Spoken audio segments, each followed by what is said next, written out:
ఆదికాలంలో దేవుడు వెలుగు కలుగునుగాక అన్నాడు. వెలుగు కలిగింది. నోహా కాలంలో దేవుడు ప్రపంచాన్ని వరదతో శుభ్రం చేశాడు. తన ప్రజలను రక్షించాడు. మోషే చేతిలో దేవుడు సముద్రాన్ని విడదీసి తన ప్రజలకు మార్గం చూపించాడు.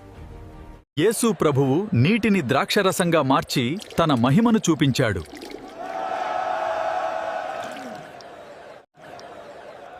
అంధుడికి చూపు ఇచ్చి యేసు ప్రభువు తన కృపను చూపించాడు. లాజరును మృతుల నుండి లేపి దేవుని శక్తిని యేసు చూపించాడు. యేసు సముద్రంపై నడిచాడు.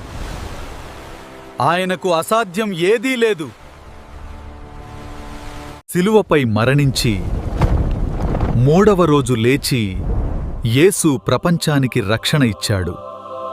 అబ్రాహాముకు వృద్ధాప్యంలో సంతానమిచ్చి దేవుడు వాగ్దానాన్ని నెరవేర్చాడు. సొదోము, గోమొర్రా నగరాలపై అగ్నివర్షం కురిపించి దేవుడు న్యాయాన్ని చూపించాడు. రాతి నుంచి నీరు ప్రవహించి దేవుడు దాహాన్ని తీర్చాడు.